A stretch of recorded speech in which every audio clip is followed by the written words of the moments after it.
Bom dia, estou gravando a palavra do Grupo Amar de dezembro para enviar para pessoas muito especiais. Então, a palavra de dezembro do Grupo Amar, o título é Quem Você É.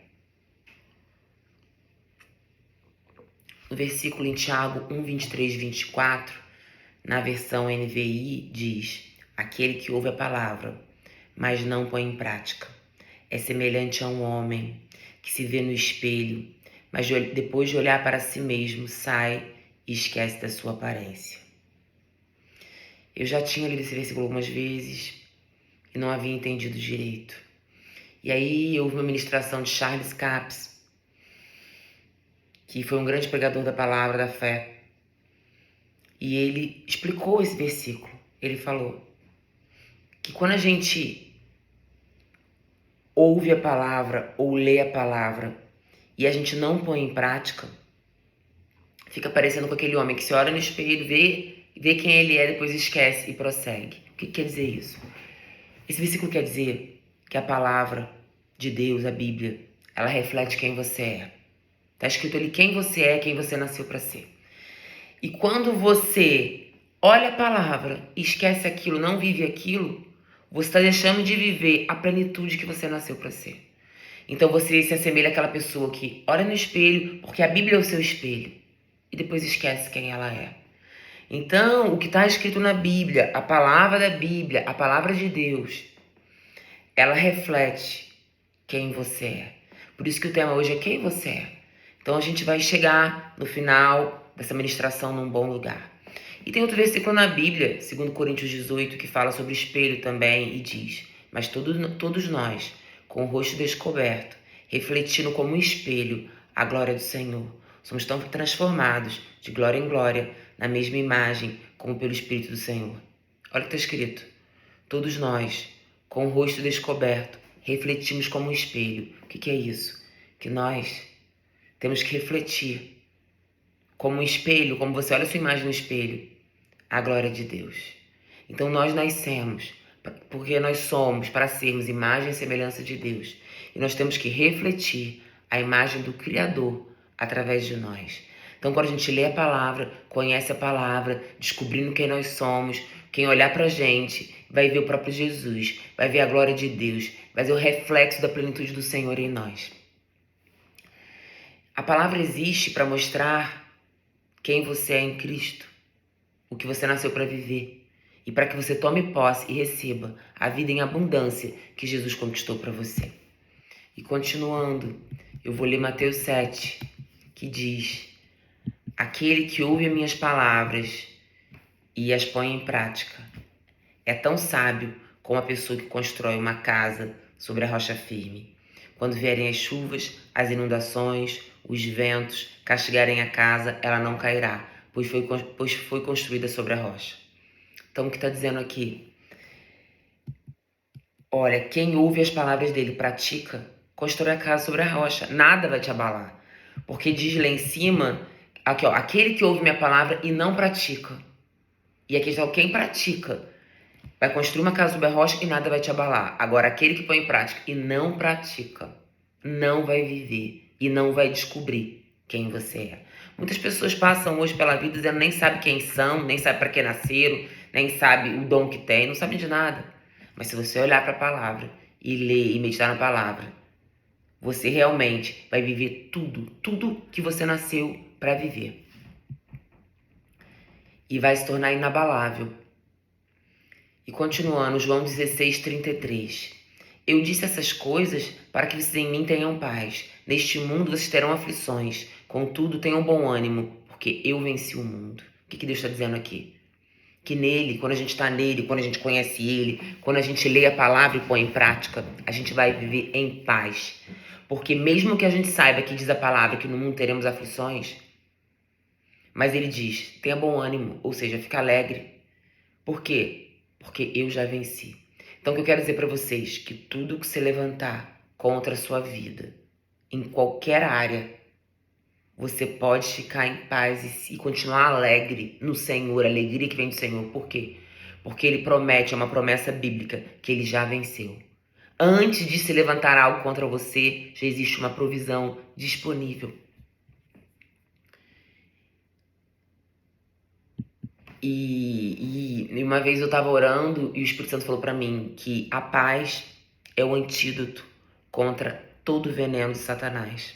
Então tudo que se levantar contra você, você lembra que você já venceu, que a gente vai passar e vai passar, vai ser passageiro, e que você já venceu, e se mantenha no bom ânimo, e se mantenha em paz, e se mantenha alegre, porque toda vez, isso é uma aceleração, tá? Que se levanta algo contra você, e que você consegue manter a paz, porque eu confio em Deus, eu vou ficar em paz, eu me alegro, eu sei quem é por mim, toda vez, tudo que se levantou vai cair bem depressa, bem rápido. Continuando, Josué 1:8.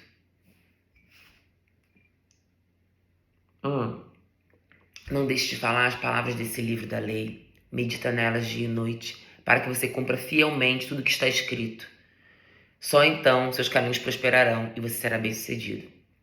Olha o segredo do seu caminho prosperar e de você ser bem-sucedido. Você tem que falar essas palavras, ler essas palavras, meditar essas palavras dia e noite, porque vai se cumprir tudo o que está escrito nelas na sua vida. Eu quero dizer para vocês, olha, Provérbios 1:32. Pois a imprudência dos nécios os matará, e o falso bem-estar dos insensatos o levará à destruição. A imprudência, a falta de conhecimento da palavra, o não praticar, diz aqui em Provérbios 1:32, matará e levará à destruição. Mas diz em Provérbios 22:5, deixa eu ver aqui. Provérbios 22:3. Mas o homem prudente vê o perigo e evita-o. Os insensatos seguem em frente e sofrem o dano. Então, a palavra de Deus nos é proteção. Porque, olha, o imprudente segue em frente e sofre o dano. Só que o homem prudente, que conhece a palavra, que medita, que lê, que fala, vê o perigo, o Espírito Santo nos mostra o perigo e nós conseguimos evitá-lo. João 14:26 diz: mas aquele Consolador, o Espírito Santo, que o Pai enviará em meu nome, nos ensinará todas as coisas. É isso. Então, por que o homem prudente vê o perigo e evita? Porque o Espírito Santo, que está dentro do nosso espírito, ele se comunica com o nosso espírito e nos ensina todas as coisas. É isso, nos dá sabedoria. E aí, continuando, Provérbios 4:20-22 diz: filho meu, atenta às minhas palavras, aos meus ensinamentos, inclina seus ouvidos.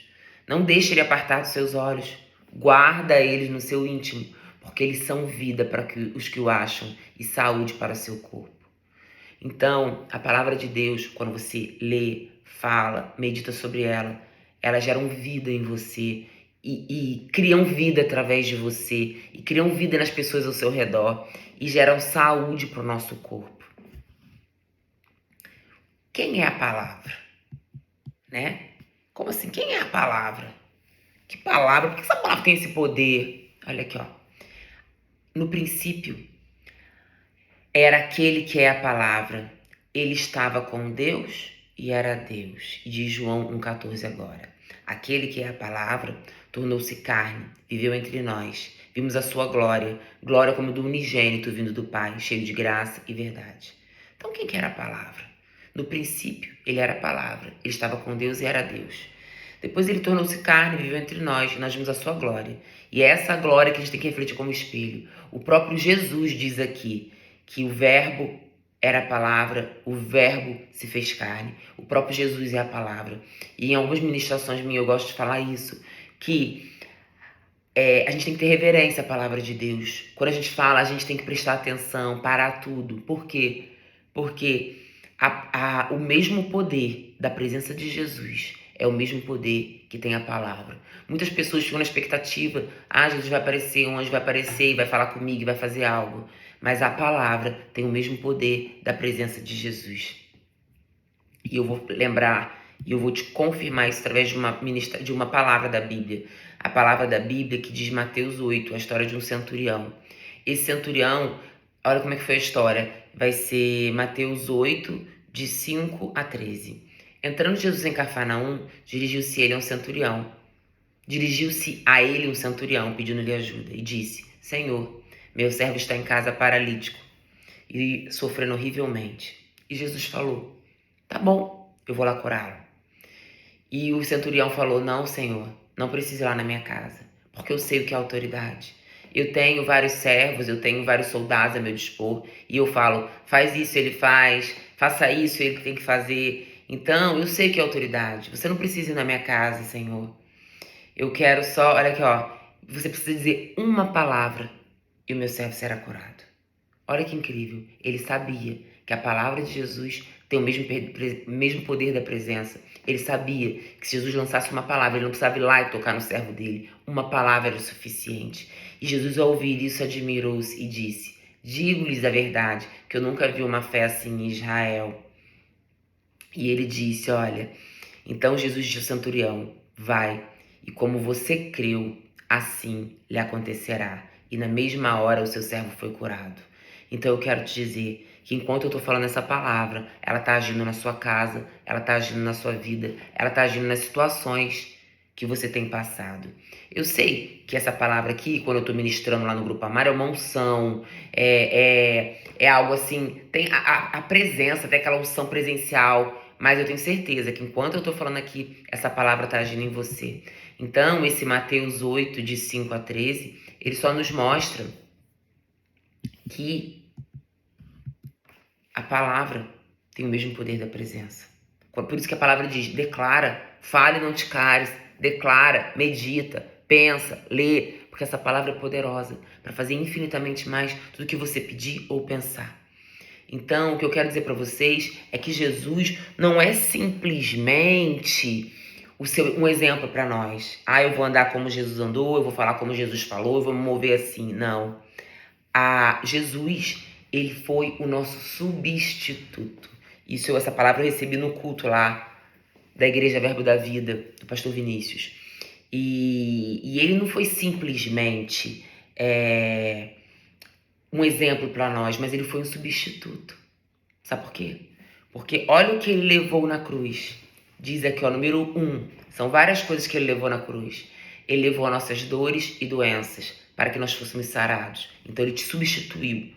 Olha aqui, ó. Verdadeiramente, ele tomou sobre si nossas enfermidades, carregou nossas dores. E nós o reputávamos como aflito, ferido de Deus e oprimido. Mas ele foi ferido por causa das nossas transgressões e esmagado por causa das nossas iniquidades. E os castigos que nos trouxe a paz estava sobre ele. E pelas pisaduras dele nós fomos sarados.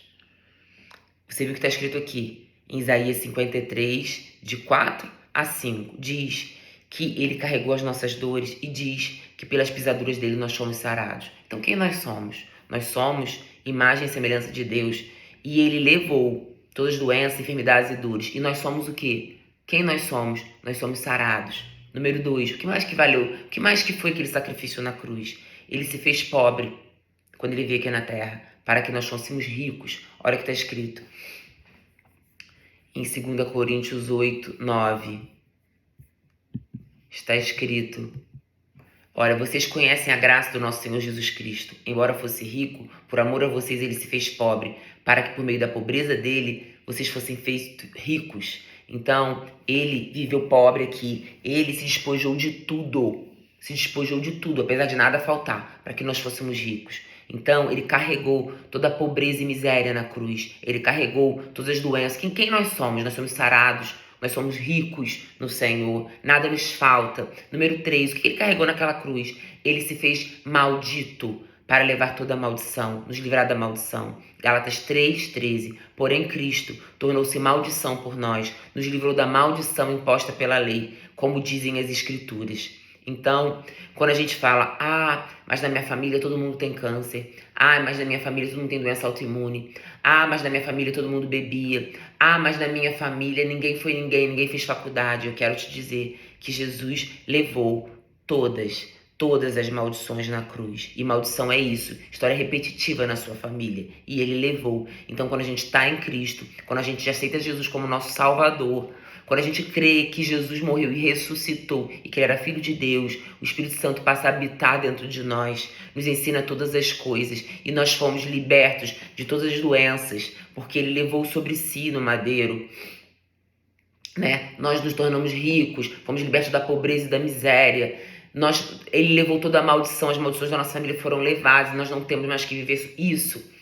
E continuando, ele levou nossos pecados, está escrito em 1 Pedro 2,24, ele levou pessoalmente todos os nossos pecados em seu próprio corpo sobre o madeiro, a fim de que morrêssemos para o pecado e vivêssemos para a justiça. Por intermédio de suas feridas, nós somos curados. Olha quanta coisa ele fez por nós.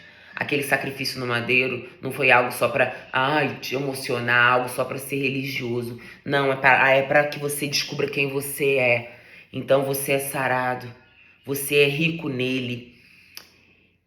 A maldição foi levada e os seus pecados foi levado. Isso é importante para quê? Porque muitas doenças são geradas por culpa. Pessoas que cometeram um erro, ou traíram o seu cônjuge, ou cometeram algum erro na vida e ficam carregando aquela culpa, né? Agrediu alguém, falou alguma coisa, se arrependeu, mas carrega aquela culpa. Eu quero dizer como eu ajo na minha vida. Eu errei, eu cometo alguma coisa errada, eu olho pro Senhor e falo, Senhor, realmente, como Paulo disse, eu não faço o que quero, muitas vezes faço o que não quero, eu te peço perdão, isso não vai se repetir. E eu luto contra a minha carne para que eu não cometa mais aquilo e fico em paz, eu não fico carregando peso. Então, aquele sacrifício na cruz, eu quero frisar bem isso, foi para levar as doenças, para levar as maldições, para levar o pecado e para te tornar rico, te livrar da miséria e da pobreza. Então, esse é você.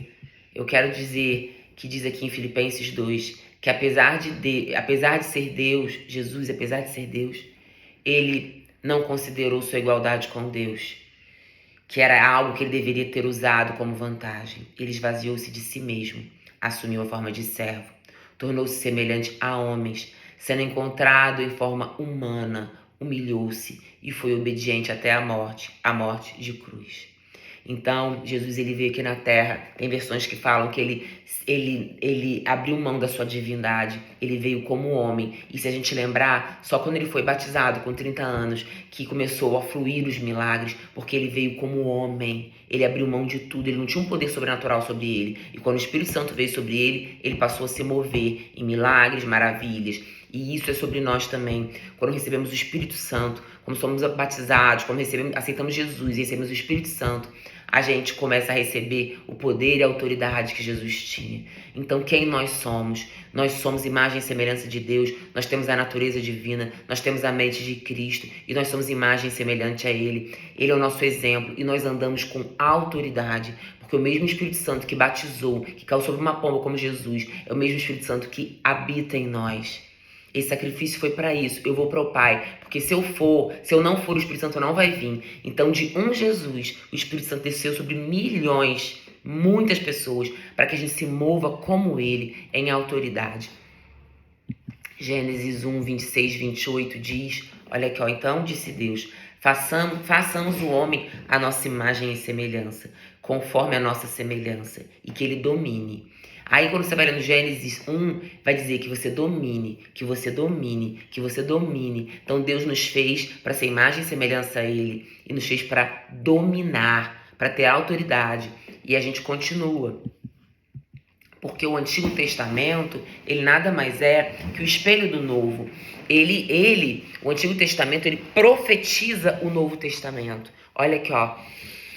Que diz Isaías 7,14, pois sabei que o Eterno Senhor, Ele mesmo vos dará um sinal, eis que a virgem ficará grávida e dará luz a um filho, o nome dele será Emanuel, Deus conosco. Ou seja, Isaías, anos antes de Jesus vir no Antigo Testamento, ele profetizava que uma virgem ficará grávida e dará luz a um filho.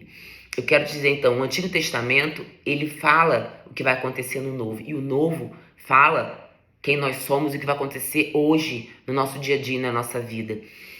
E o Novo Testamento, ele declara tudo que eu estou falando, tudo que eu estou lendo na palavra sobre você. Que Deus te fez para ser sarado, para ser abençoado, para ser rico. Ele te fez para não andar em maldição, para te andar sem culpa, porque ele levou os pecados. Olha aqui, continuando o texto, em Mateus 9, 6, 8 diz... Mas para que vocês saibam que o Filho do Homem tem na terra autoridade para perdoar pecados, disse ao paralítico, levante-se da sua maca e vá para casa. E ele se levantou e foi. E vendo isso, a multidão ficou cheia de temor e glorificou a Deus, que dera tal autoridade aos homens. a homens. Eu quero dizer, Deus, ele nos deu autoridade. Eu vou ler Mateus 28, 18 e 20. Então Jesus aproximou-se dele e disse: foi-me dada autoridade no céu e na terra. Portanto, vão, façam discípulos de todas as nações, batizem ele, em nome do Pai, do Filho e do Espírito Santo, ensinando-os a obedecer tudo que eu ordenei, e estarei sempre com vocês até o fim dos tempos. Então, eu quero dizer que foi nos dada também autoridade. E diz ainda, olha aqui, em Lucas, diz: eu dei a vocês autoridade para que pisem em cobras e escorpiões e sobre todo o poder do inimigo, e nada vos fará dano. E diz ainda em Marcos 16, 18, vocês podem pegar em serpentes, podem beber qualquer coisa mortífera e não lhes fará dano algum. Vocês porão as mãos sobre enfermos e serão curados. Isso é quem você é. Isso é a autoridade que lhe foi concedida. Muitas pessoas ficam sentadas, esperando um anjo aparecer, Deus aparecer, mas Deus já falou: eu vos dei autoridade, maior está em você. Eu levei as doenças, eu levei as maldições, eu levei seus pecados. Para de culpa, levanta dessa posição e começa a declarar, agir em autoridade. Como que o rei governa? Ele senta no trono e ele declara: faz isso, faz aquilo. Como Jesus naquele momento lá, que o centurião falou: não, você não precisa ir lá não, fala só. Declara o poder das palavras. Eu tenho estudado muito sobre isso. Então, quem é você? Nós somos homens e mulheres de autoridade. Nós somos sarados, nós somos abençoados, porque a palavra de Deus diz, olha aqui, ó, que Jesus Cristo já nos abençoou com todas as bênçãos espirituais nas regiões celestiais. Nós somos benditos. A palavra de Deus diz que nós somos benditos, nós somos ricos, nós somos mais que vencedores. Porque diz em Romanos 8, olha aqui, ó, em todas as coisas, porém, somos mais que vencedores por meio daquele que nos amou. Nós temos vida, nascemos para ter vida em abundância, porque olha aqui, ó, Jesus veio para nos dar vida em abundância. Nós somos providos já de todas as coisas, porque 2 Pedro 1 diz, 3 e 4, com seu divino poder, ele já nos deu todas as coisas que nós necessitamos para uma vida, para a sua vida e para a piedade, para você ajudar os outros. Por intermédio destas, ele nos deu suas grandes e preciosas promessas, para que por elas vocês se tornassem participantes, ou seja, coparticipantes da natureza divina. Ou seja, nós somos coparticipantes da natureza divina, nós temos o poder de Deus dentro de nós. Ele já nos deu todas as coisas que precisamos. Uma coisa eu sempre tenho falado, antes que você levante algo na sua vida, antes que você levante, Deus já te deu a provisão necessária. Por isso que a gente tem que ler, meditar, porque a forma que a gente reage às situações, eu sei que quando a gente vem em situações difíceis, a gente... meu Deus, e agora? Mas depois a gente que tem fé, que lê a palavra, que conhece, a gente sabe que no mundo teremos aflições, mas que pra gente ter bom ânimo, porque ele já venceu. Nós somos mais que vencedores. Tudo que se levanta contra nós vai se levantar para cair, e nós temos que ter essa consciência. Andarmos como Deus nos deu autoridade, o poder. Ele fala, domine cada situação. Ele colocou o inimigo embaixo dos nossos pés. Só que aí você pode pensar, se você fala isso tudo, mas eu tô doente. Eu tô sem dinheiro, eu tô vivendo a maldição da minha família, eu me sinto culpado. Mas por que você está vivendo assim, que você não está vivendo o que você nasceu para ser?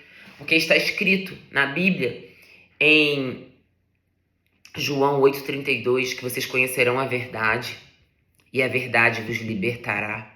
Está escrito na Bíblia que aqui, ó, busquem em primeiro lugar o reino dos céus, e todas as coisas serão acrescentadas. Está escrito na Bíblia que o meu povo perece por falta de conhecimento. Ou seja, muitos estão perecendo, e não é a vontade de Deus que você pereça. Muitos estão perecendo por falta de conhecimento. Deus já fez tudo, está tudo consumado, tudo pronto. Agora chegou o nosso tempo de nos movermos. Ele hoje fala através da nossa boca, faz os milagres através das nossas mãos. Tá tudo pronto. Só que a gente tem que buscar em primeiro lugar o reino, para que todas as coisas sejam acrescentadas. Existe um lugar para nós, o reino de justiça, paz e alegria. Só que depende do nosso conhecer, do nosso buscar o reino. Porque olha aqui, ó, conhecerão a verdade e ela vos libertará. E a palavra diz, meu povo perece.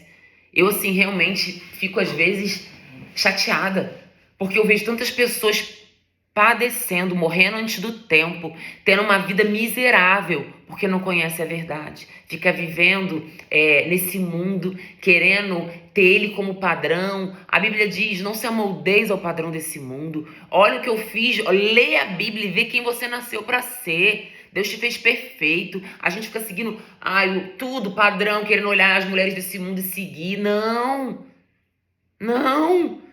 Deus nos fez único, imagem e semelhança dele. E estamos terminando. Então, quanto mais conhecemos a palavra, está escrito aqui em Efésios 4, não deis lugar ao diabo. Aquele que furtava, não furte mais. Trabalhe fazendo com as suas mãos o que é bom, para que tenha para que tenha o que repartir com quem tem necessidade. Não saia da vossa boca palavra nenhuma torpe, mas só o que for bom para promover edificação, e dê graça aos que ouvem. E não entristeçais o Espírito Santo que está em você, que você foi selado. Toda amargura, ira, cólera, gritaria, blasfêmia, toda malícia sejam tiradas de dentre vocês. Antes, sede uns para com os outros benignos, misericordiosos, perdoem uns aos outros. Então, quanto mais a gente conhece a palavra, menos a gente dá lugar ao diabo. Menos a gente xinga, fala palavras torpes, que isso é dar lugar ao diabo. Porque muitas vezes você fala, por que está acontecendo isso comigo? Eu conheço, eu vou na igreja. Só que você chega em casa, você xinga. Você amaldiçoa seus filhos, você não vai dar em nada. Seu marido, você reclama que seu marido é uma porcaria. E você reclama do seu patrão e reclama do seu trabalho. E a palavra diz para você não dar lugar ao diabo, porque quando você faz alguma coisa ilegal, quando você desobedece uma lei, uma autoridade, quando você fala uma palavra torpe, vive em amargura, gritando, blasfemando, tem malícia, olha com malícia para alguém, você deu lugar ao diabo. E você perde os seus benefícios de filho e herdeiro de Deus. E a palavra de Deus continua. Estejam alertas e vigiem. O diabo é inimigo de vocês, ele anda ao redor como leão, rugindo e procurando quem possa devorar.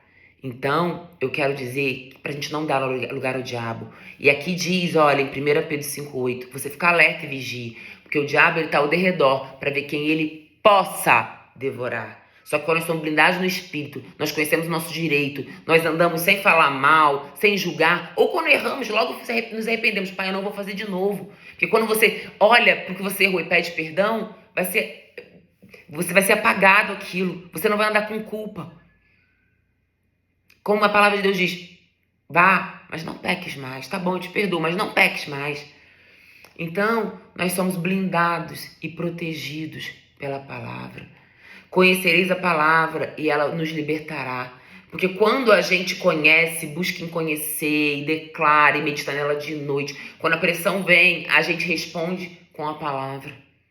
Vem um laudo, você fala, não, eu sou curado. Vem uma dificuldade, uma conta que você não esperava, você fala, não, Deus suprirá todas as minhas necessidades. Ele se fez pobre para que eu seja rico. Eu sei que está pago, está tudo consumado e pronto. Eu sei que antes de se levantar contra mim, Deus já tem a resposta, já tem a provisão. Então a gente responde dessa forma. Eu gosto de falar que antes de eu ter essa palavra da fé em mim, quando eu me afrontava, ficava diante de mim um paciente com uma doença séria, com uma situação muito séria, eu me abatia, eu ia para casa abatido. Agora toda vez que chega alguém perto de mim, com todos os problemas que você pode imaginar, uma doença incurável, problemas na família, quando eu olho, eu faço, eu tenho a resposta para você. Eu tenho um Deus que pode todas as coisas, que ele levou sobre si essa enfermidade aí. Cada ferida daquela no corpo dele, uma foi para você, foi por você para levar. Ele tem a resposta, ele já supriu todas as suas necessidades, ele já resolveu, ele já te deu, ele resolveu o problema na sua casa, no seu casamento, em cada área da sua vida. A palavra de Deus diz pra gente se vestir com a armadura de Deus e pra gente ficar firmes contra toda a cilada do diabo. Porque a nossa luta não é contra carne e sangue, mas contra principados e potestades, contra dominadores desse mundo tenebroso, forças espirituais do mal, das regiões celestiais. Por isso, ser vista com a armadura de Deus, para que você resista no dia mal. Porque depois que você vencer tudo, você vai permanecer inabalável. Há uma promessa sobre a nossa vida, que nós já somos mais que vencedores, que Ele já venceu tudo, que nós já vencemos tudo e vamos continuar inabaláveis. Levante-se o que se levantar. Nós declaramos a palavra, nós confiamos nas promessas. E às vezes acontece de você declarar uma semana, eu sou curado, um mês eu sou curado, e cansar, e não permanecer, e dizer, agora pra mim eu cansei, já tô um mês declarando isso e não deu nada. Tem situações que eu tenho esperado há 20 anos e eu vou permanecer em 21, 22 e eu tô plenamente convicto que vai acontecer. Então, o que Deus quer é que você permaneça na palavra, permaneça inabalável. Não tem tempo, o tempo de Deus não é o nosso tempo, só que o que Ele prometeu vai se cumprir. Se você permanecer crendo na fé, o diabo que ele tem feito hoje é muito querer desanimar, sabe? Querer que você fale, não vai acontecer não, já tô cansada. Não! A nossa força vem do Senhor, isso está escrito, vai acontecer. Porque Deus não é homem para que minta, nem filho do homem para que se arrependa. Então, a gente não pode esquecer quem nós somos nele. Como diz Tiago 1, 23, 24, como a gente começou, a gente vai terminar aqui. Aquele que ouve a palavra e não a põe em prática é como aquele homem que se olha no espelho e esquece quem ele é. Então, a gente tem que olhar a palavra e nos ver ali. Cada promessa foi para nós. Nós somos herdeiros, somos imagem e semelhança, temos a natureza divina, temos a mente de Cristo. Tudo isso que estou citando são versículos da Bíblia. E nós somos mais que vencedores por meio daquele que nos amou. Nós somos ricos por meio daquele que se fez pobre por nós. Nós somos sarados, as nossas dores foram levadas, os pecados foram levados, então nós somos perdoados. As maldições foram levadas, nós somos benditos. Nós nascemos para dominar, pisaremos em serpentes e escorpiões. Ele nos dá não só para nós, mas que a gente possa fluir em rios de águas vivas sobre as outras pessoas. Não podemos só ficar eu. Nós temos que, e você, que eu posso fazer por você? A gente tem que se compadecer, porque Jesus se compadecia com os outros. Então Jesus não é só nosso exemplo, ele foi nosso substituto e ele levou tudo, deixou tudo pronto para que a gente tenha uma vida em abundância e que a gente possa levar esse evangelho de amor para a vida das outras pessoas. A vontade dele é que a gente tenha uma vida boa, perfeita e agradável. A palavra de Deus diz, não se amoldem, meus queridos, não se amoldem ao padrão desse mundo, mas transforme-se pela renovação da vossa mente. Como que é uma renovação da nossa mente? Lendo a palavra, meditando, declarando, nossa, ele fez isso para mim, ele fez isso por mim. Porque se a gente, para transformar a renovação da nossa mente, para que nós sejamos capazes de experimentar e comprovar a boa, agradável e a perfeita vontade de Deus. Então, a boa, perfeita e agradável. Então, eu quero dizer para vocês o seguinte, que muitas vezes a gente acha, eu vou aceitar Jesus e minha vida vai mudar como estalo. Eu já tenho 20 anos, ou um pouco mais, 21, que eu aceitei Jesus. E a cada dia minha vida tá melhor. Não é que não se levante nada, se levanta. Mas a minha posição quando se levanta é outra. Eu posso levar um susto na hora, mas eu falei, não. Eu sei que eu tenho crido. Eu sei a proteção que há sobre a minha vida. Eu sei a proteção que há sobre minhas filhas. Eu sei a proteção que há a mão, eu sei a proteção, as promessas que tem sobre o meu casamento. Eu sei que a palavra de Deus diz no meu trabalho, que eu posso trabalhar em grande paz, porque todas as coisas Ele faz através de nós. Então você deixa de ser enganado, porque hoje a tática do mal é te enganar, é levar você a acreditar que seu filho não vai dar em nada, que você não vai ser ninguém, então hoje o que ele usa é o engano. Só que a palavra nos mostra a verdade. E a verdade é que nos liberta. Nós não somos mais enganados. É isso.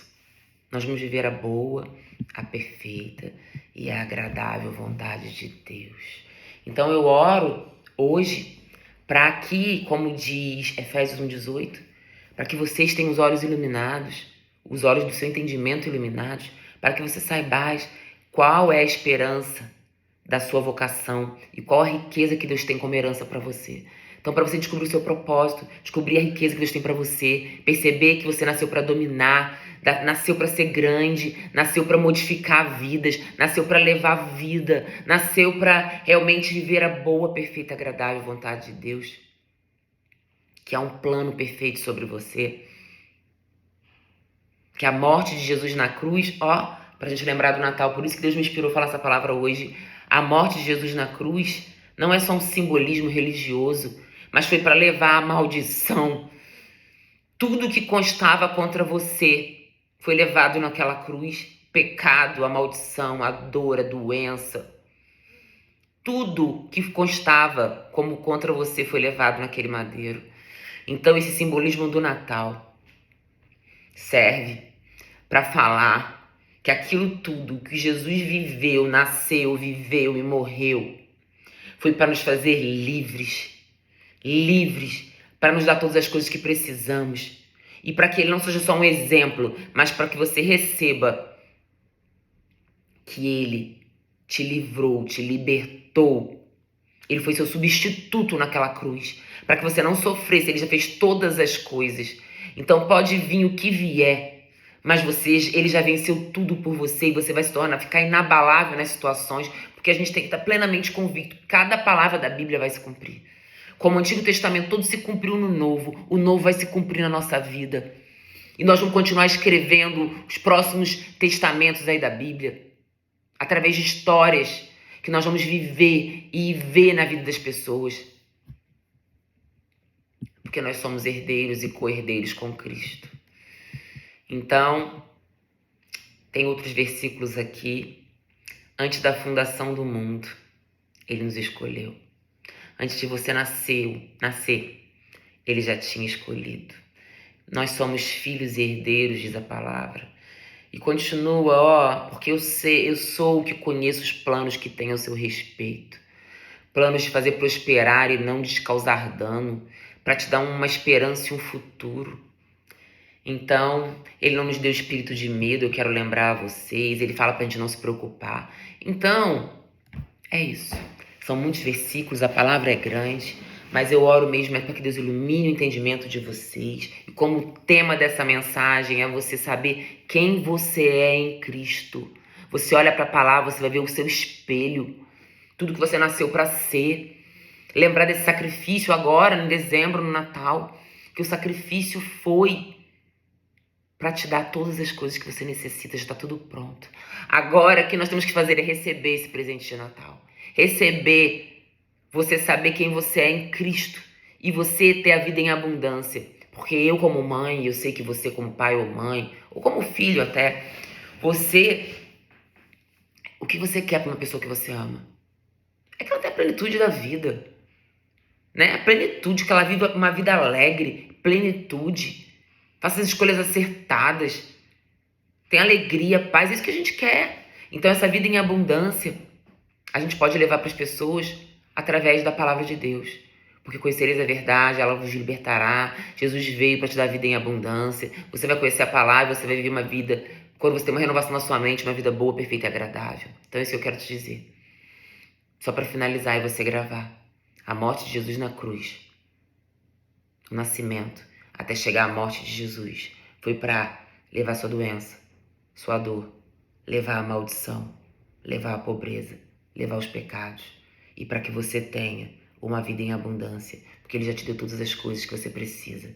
É só você olhar para a palavra, olhar para o seu espelho, ver quem você é, que você fez feito por cabeça e não por cauda, que você foi feita para dominar as situações, que você foi feita para reinar, que não precisa aparecer um anjo ou Jesus aqui em carne e osso. A palavra dele tem o mesmo poder da presença, e você receba isso e viva tudo que o Senhor tem para você. Então é isso.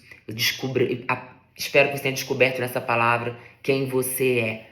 Em nome de Jesus, desejo um Natal abençoado e oro realmente que essa palavra, como diz na Bíblia, que ela é cortante como uma espada de 2 gumes. Ela separa a alma do espírito, juntas e medulas.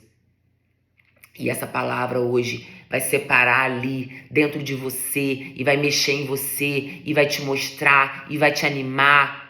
E vai fazer que 2025 seja um ano realmente que você veja a Bíblia como seu espelho. E você não esqueça nunca mais quem você nasceu para ser e quem você é. E você busque incessantemente isso. Não nos amoldemos ao padrão desse mundo, mas nos amoldemos à imagem de Deus, a próprio Jesus. E é isso. Em nome de Jesus. Amém.